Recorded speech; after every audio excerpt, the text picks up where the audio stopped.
It's If Found, and today we've got the second project breakdown I'm doing.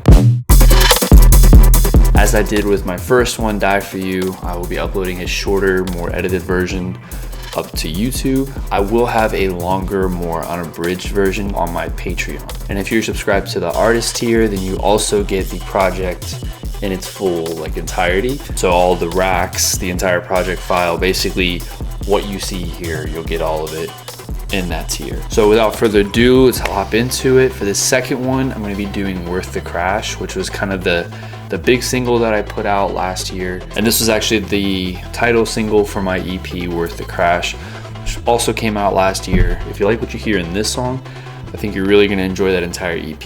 Without further ado, let's hop into this. Right now, we're going to focus more on the drop. So let's go ahead and listen to that first. But it's worth the crash.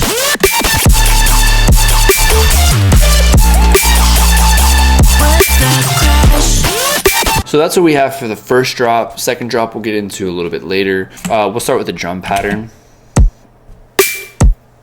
So we got our first kick here, which is one of my samples that will be available on my Patreon as well. But just like a kick I made about a year and a half ago. And for the kick itself, we don't have anything crazy on the processing, just a little bit of EQ to carve out those low mids, or a little bit of the mid-range, give a little bit boost to the highs, and then I have this, basically it's just Ableton drum bus, but it's just like custom preset that I have that I call it drum thick. It basically is just like a nice little sauce that goes on top of the drums. You know, we have something like this.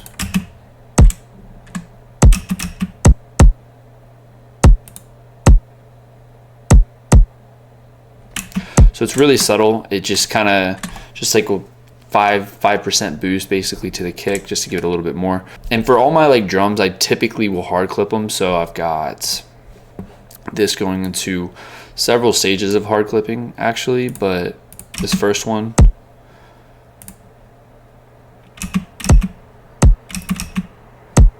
so it's just pushing a little bit, kind of squeezing that kick some, still retaining as much of the transients as we can. A couple different things that really just for overall automating stuff in the drums to push and pull them.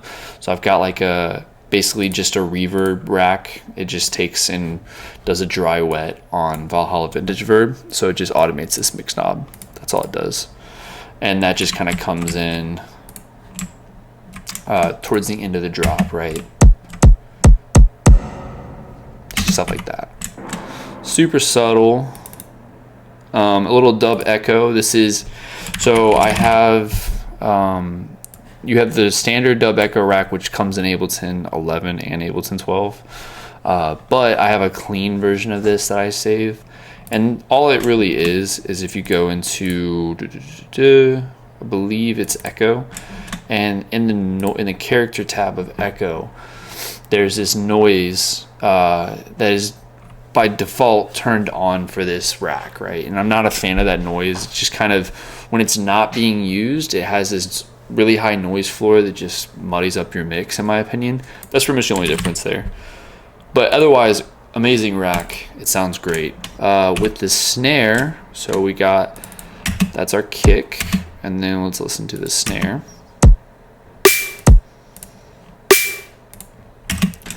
So this is kind of like the foundation, and I believe I am sharing in my Patreon. I can't remember which month I'm doing it, but I do have presets that'll be dropping where it's basically builds your own kick and snare.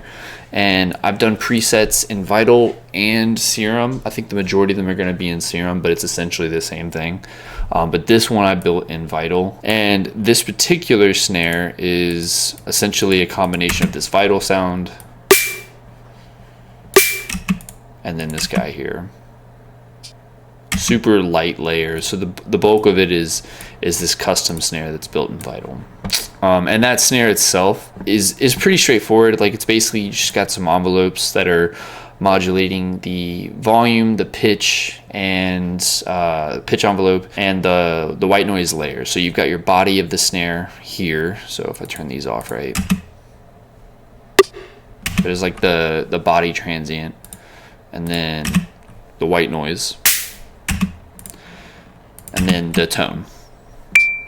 So that's the metallic tone in the snare, and then all together, right? And then just some, I mean, in the actual Vital, there's not a whole lot of post-processing. Or is it effects?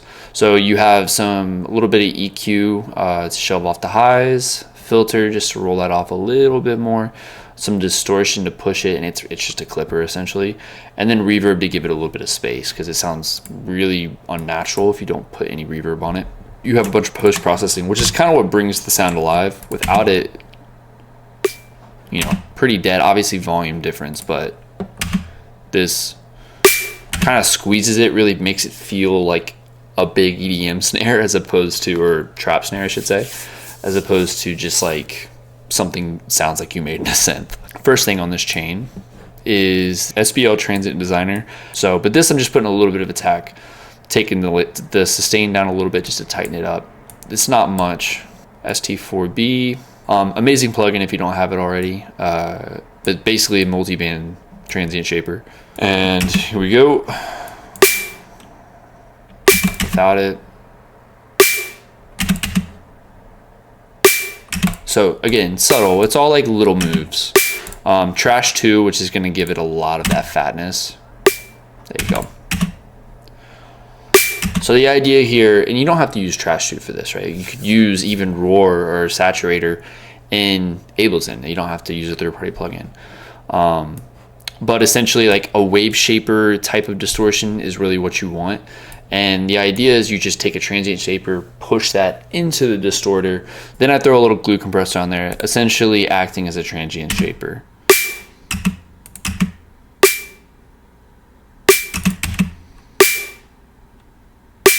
So idea here is letting the attack in and then clamping down on the tail, compressing it, and then boosting it back up. So that's what all this makeup is doing, right? So I'm compressing that tail and then boosting it a little bit more than I'm reducing it. So I'm here getting like 8 to 9 dB of reduction. I'm making it up by 10. So I'm turning up the tail essentially, while also letting the transient through. So essentially kind of fattening the snare.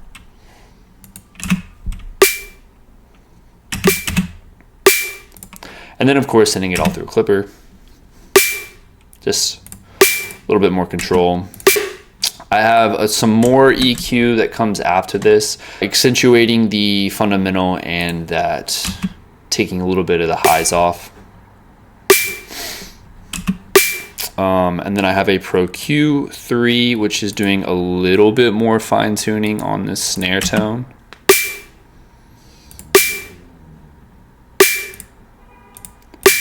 So to me, just tightens it up a little bit more, cleans up the top end. That's pretty much it for the core drums of the drop. I mean, we've got some more stuff here, like some fills. Yeah, just a clap, a little bit of multi-band compression, and this like distortion module is some Max for Live thing, but I don't really use it anymore.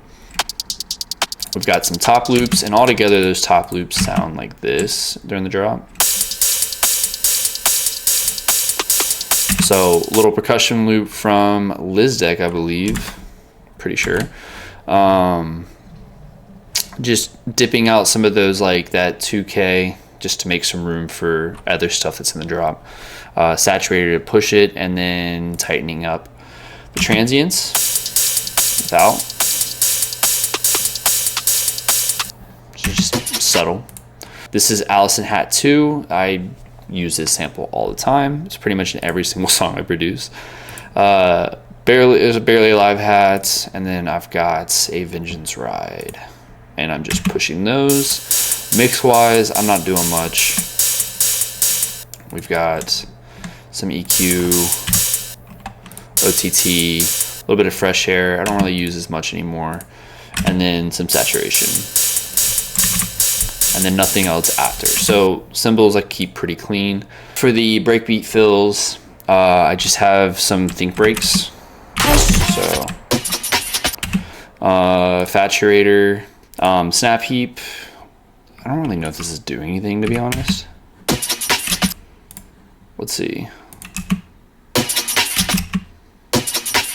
Barely. So that, I think I was just kind of adding stuff, honestly. A little bit of Saturn 2 just to kind of fatten it. Yeah. Kind of fatten it up and then also bring some of the highs out. So fresh air to bring the highs out, and then ST4B to tighten it up essentially. So that's it. This is really just a big clipper and a sausage fattener. Okay, let's get to the meat of the drop. Of drop 1, we'll talk about drop 2 next.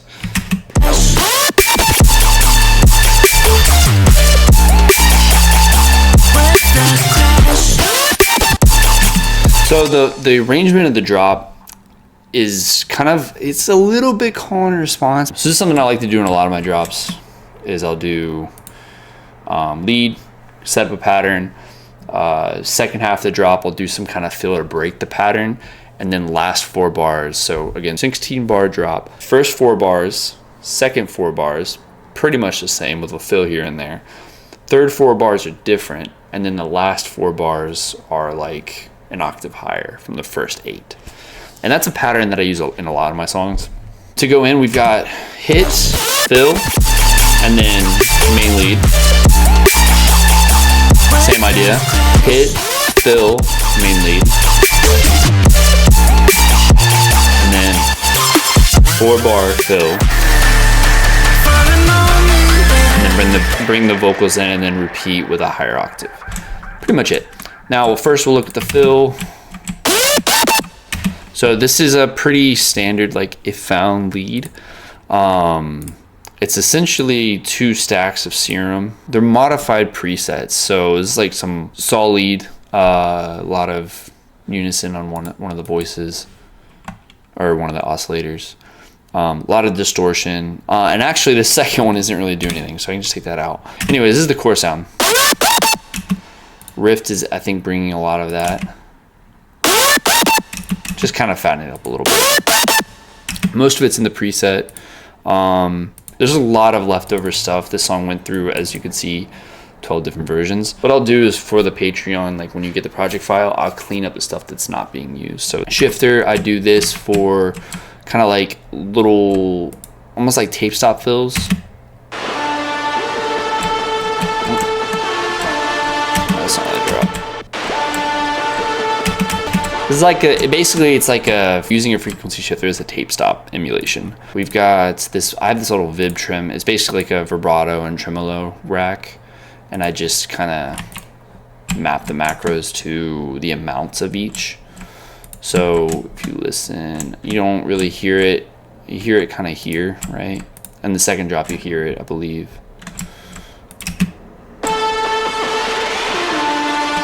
It's like right here.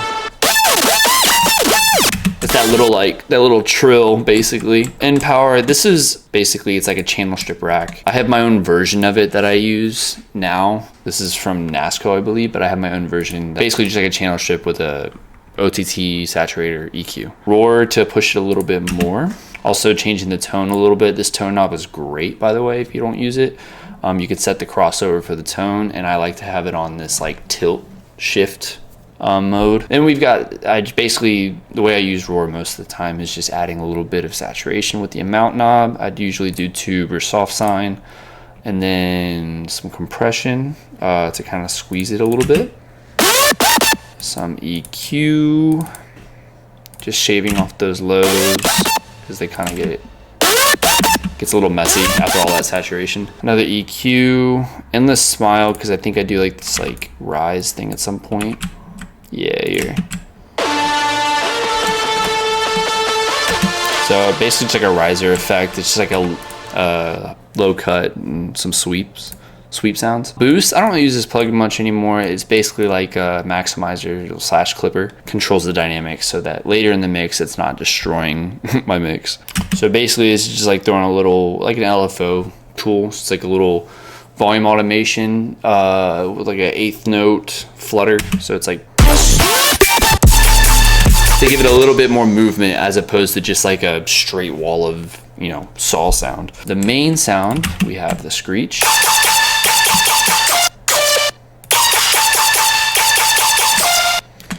All right, so this sound is comprised of, looks like 3 sounds. So we've got this guy.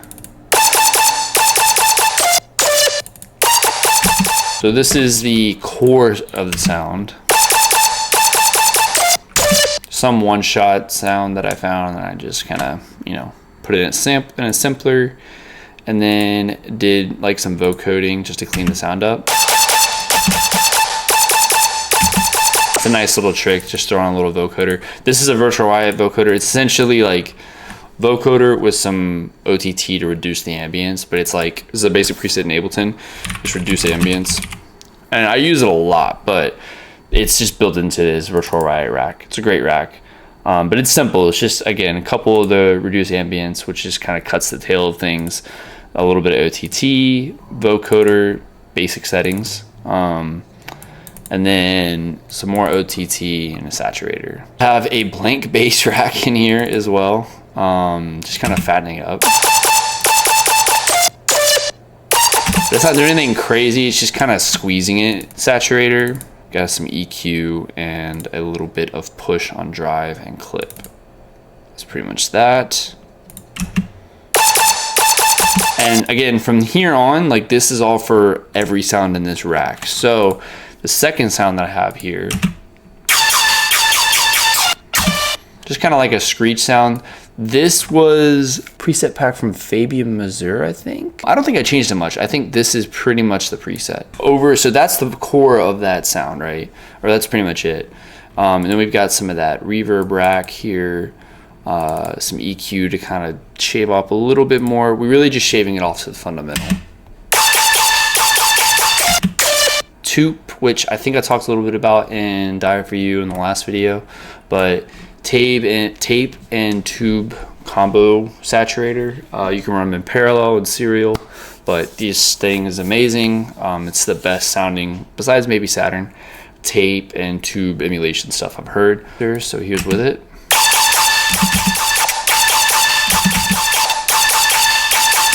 It's subtle, but it just adds a little bit more of that saturation.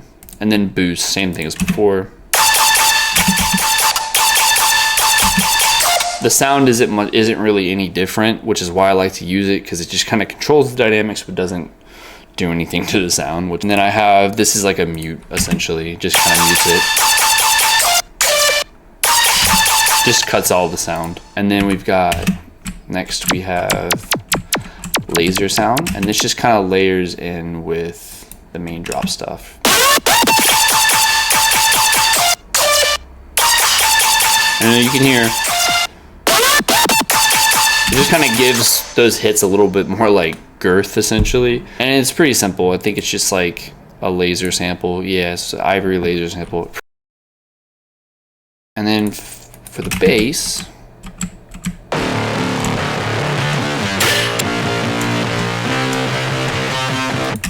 so with this is where it's a little bit different from normal heavy trap, right? This is a bit more of a melodic bass-ish technique, is having a mid bass, like a heavy, like aggressive mid bass with a sub, as opposed to just an 808. A lot of the stuff that I do now, I do a lot of 808s or like custom subs in Operator, which I think this has like a very basic sub as well, but this has that mid bass sound.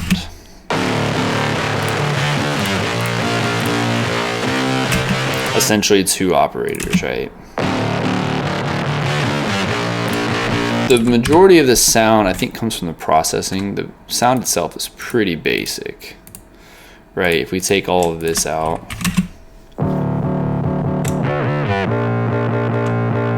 and then add one by one, give it some width.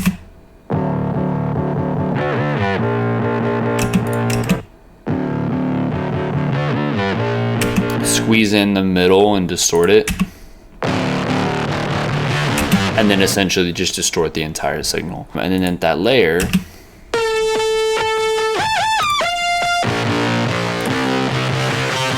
Now, the way that I dial in or know to use this like super high pitch sound,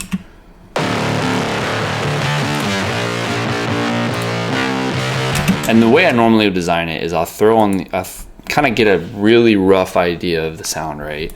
So I'll get it real rough, and then start putting all this stuff on here, and then start tweaking this sound.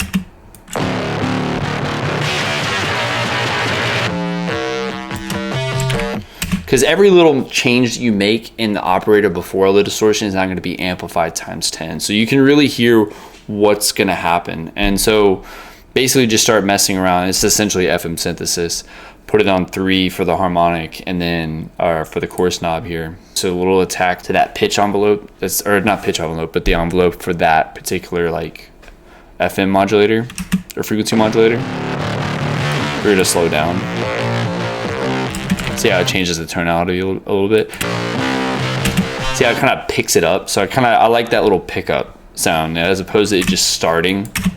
It feels a little bit less natural to me. And I was like, all right, I need a little bit more like upper harmonics. So I just did one single, I think it was a square wave or a saw wave, and then basically just made it, a few octaves higher. And I think it's also like a perfect fifth. Yeah. So just did like a perfect fifth, and then dialed it in based on, how it sounds with all the distortion.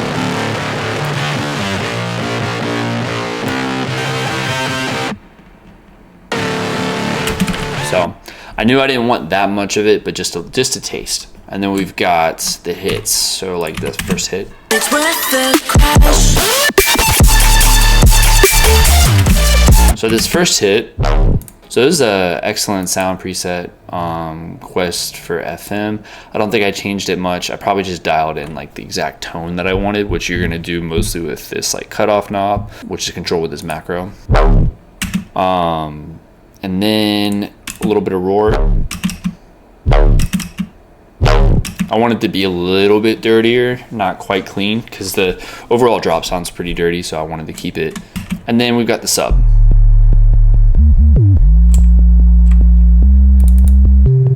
Ultimately landed on just doing this operator, which is a pure tone sine, but it has an extra harmonic that pops out in it. So it actually has like another harmonic in it as well.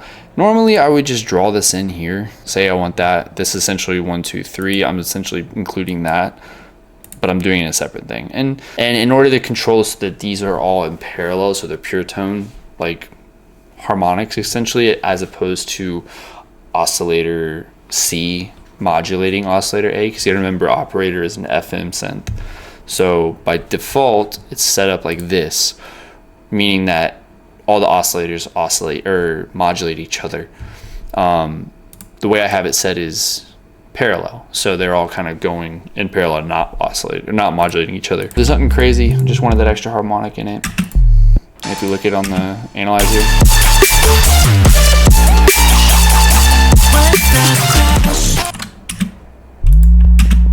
so that's that third harmonic there off the fundamental. Pretty much drop 1, little like candy here and there, but I've got this little drone kind of going in the background. With some auto tune with Metatune, I don't really use that anymore. Decap, saturator, pushing up those high mids a little bit. That's pretty much it, nothing crazy, some EQ and saturation. And then I've got this, kind of like a little shout. And then we've got that, and then I think there's one more. There it is. This is just octave higher the previous fill. Yeah, that's drop 1. So let's move on to drop 2. Now on to drop 2. But it's worth the crash.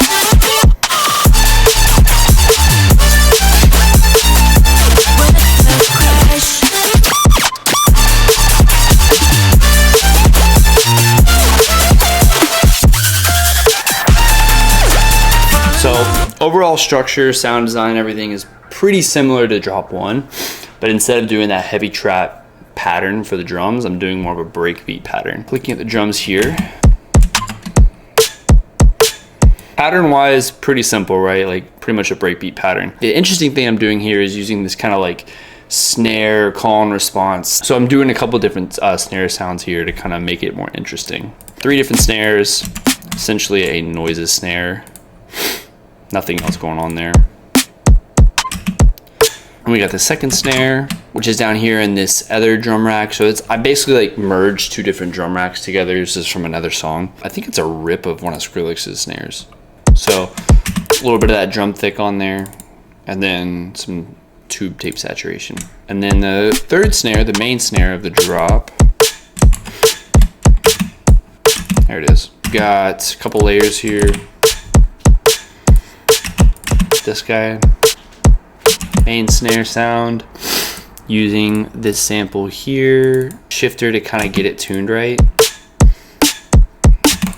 Reason I use shifter and not pitch, I did transpose a little bit. I like the transient sound, so I wanted to keep that pretty much intact, but wanted to change the fundamental of the snare. The shifter, frequency shifter, is it changes all the frequencies equally. So, but the difference between, you know, like 150 hertz and 160 hertz is 20 hertz, right? We can hear the difference a lot more clearly. Like that pitch difference to our ears is a lot bigger from 150 hertz to 170 hertz, as opposed to like 2000 hertz to 2020 hertz. We can't really distinguish 2000 to 2020, but we can distinguish 150 to 170. And so that's why like those fundamentals, we can really hear like the pitch difference of them. Whereas the transient area, that 2K area, where we're not really, it still sounds the same. So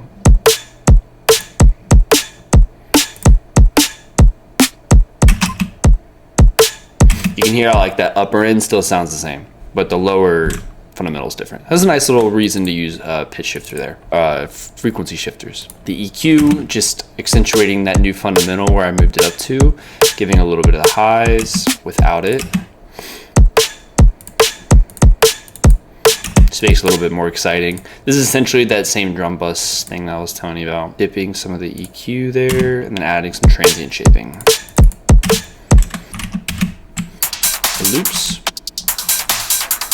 So the loops are a little bit different here. Basically some hard techno loops. This was like a thing that I started playing with this song, and I'm doing a lot more now, is like mixing heavy trap with hard techno. The two, in my opinion, go hand in hand. Started mixing the two together. And the main way I'm doing that is doing these heavy techno top loops. I think they just sound really cool with like heavy trap shit. So yeah, so got some heavy techno loops. Layered 2 for this sound, put them in a group and saturated it. And the rest of the loops are pretty much the same. That's from the first drop. So yeah, all together we got this.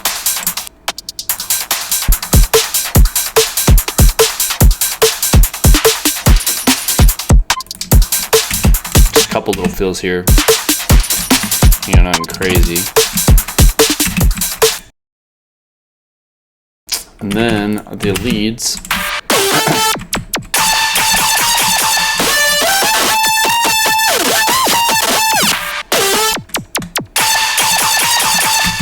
Alright, leads are pretty much the same as the first drop. Only thing here is I'm breaking up the screech more with an actual like traditional if found lead, which is that melodic kind of saw lead. So just doing like a top lead, and then doing some crazy like where is it? This tremolo effect, kind of just kind of like trills it a little bit, gives it a little bit more interesting, a little bit more like character and movement. Just kind of treating it as like a call and response.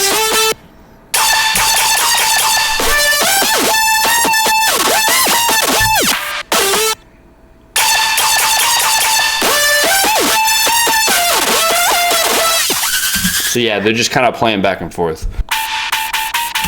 So just another layer there. We've got this, which is that same, you know, laser sound. The mid bass, and then sub. Both of which are the same from the first drop. Maybe just a little bit more like movement, but same sounds essentially. I mean, the main difference between the second drop and the first is more the call and response in the leads, and then the breakbeat pattern.